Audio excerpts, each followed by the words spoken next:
ចាជំរាបសួរដល់ពុកម៉ែបងប្អូនទាំងអស់គ្នាថ្ងៃនេះនាងខ្ញុំអត់មានវីដេអូអីច្រើនទេគ្រាន់តែថាបានចេកមកស្តងបងប្អូនអានេះគេហៅថាចេកស្រាលបងប្អូននៅខាងខ្លះគេហៅថាចេកជូរអែមមេនឹងឯងចេកនេះដោយសារតែវាទុំទៅវារៀងជូរអែមឆ្ងាញ់មួយយ៉ាងដែរតែដូចមិនសូវឃើញមានអ្នកដាំអីប្រហែលទេហើយនេះគឺនាងខ្ញុំដាំនៅក្រោយផ្ទះហើយនិយាយពីថាល្អហួសបងប្អូនអើយគឺថាឡើងធំក្នុងមួយស្និតនឹងប្រហែលជាចូលផ្លែវាចូលទៅ9ទៅ10ផ្លែធំម្ណោះហើយបើសិនជាស្និតហើយទូចអីគឺបានតែ7 8ផ្លែរាប់ដែរអញ្ចឹងណាអាខ្លះទៅមានទាំង12ផ្លែទៀតដល់និយាយរួមទៅគឺថាឡើងធំហើយឡើងល្អទៀតជាពិសេសគឺថាយើងដាំខ្លួនឯងទៀតអញ្ចឹងណា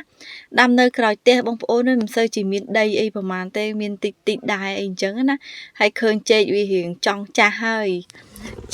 របៀបថាទុំបាន1 2ហើយអញ្ចឹងណាបងប្អូនក៏កាប់វាមកទៅ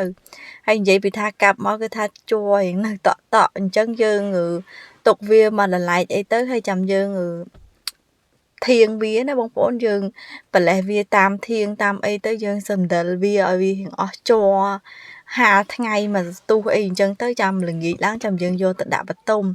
និយាយរួមគឺថាឲ្យតែចេកចាស់ឲ្យបន្ទុំតែ2ថ្ងៃទៅ3ថ្ងៃគឺថាទុំបានញ៉ាំហើយនិយាយពីថាល្អណាបងប្អូនអើយសឹងតែរកកបិតជ្រៀកជាមួយនឹងចេកមួយស្និតរកអត់បានបើសារតែវាចេកវារៀងធំពេកទៅវាក្តាំងកាំងទៅមុំសកបានមួយស្និតនោះបងប្អូននេះរៀងពិបាកដែរគ្រាន់តែមើលផ្លែបងប្អូនគឺថានឹងធំហួសតែម្ដងជាពិសេសគឺថាបងប្អូនណាដែលចូលចិត្តញ៉ាំចេកស្រាលគឺថាគ្រាន់តែឃើញវីដេអូនេះហើយគឺថានឹងតំណងមែនទែនហ្មងហើយជាពិសេសហ្នឹងគឺថាដូចនេះខ្ញុំនិយាយចឹងគឺថាយើងដាំខ្លួនឯងអញ្ចឹងទៅវាមិនសូវជាមានជាតិគីមីអីប្រហែលទេហើយចន្លោះពី2ថ្ងៃទៅ3ថ្ងៃគឺថាមកមើលចេករបស់យើងគឺថាចាប់ផ្ដើមធំហើយបងប្អូនអើយគឺថាទុំឡើងអាខ្លះទៅទុំញោទៅអាខ្លះទៀតទៅក៏មិនទាន់ទុំនិយាយរួមគឺថាតាមស្និតដែរហើយនេះបងប្អូនមើលទុំឲ្យគ្រាន់តែមើលហូបតែមួយគឺថាឆ្អែតហ្មងបាច់ហូប2 3ផ្លែទេហូបតែមួយគឺថាឡើងមកឆ្អែតតែម្ដងជាពិសេសនឹងគឺថាធំតែម្ដងនេះបងប្អូនគ្រាន់តែមើលគឺថាឡើ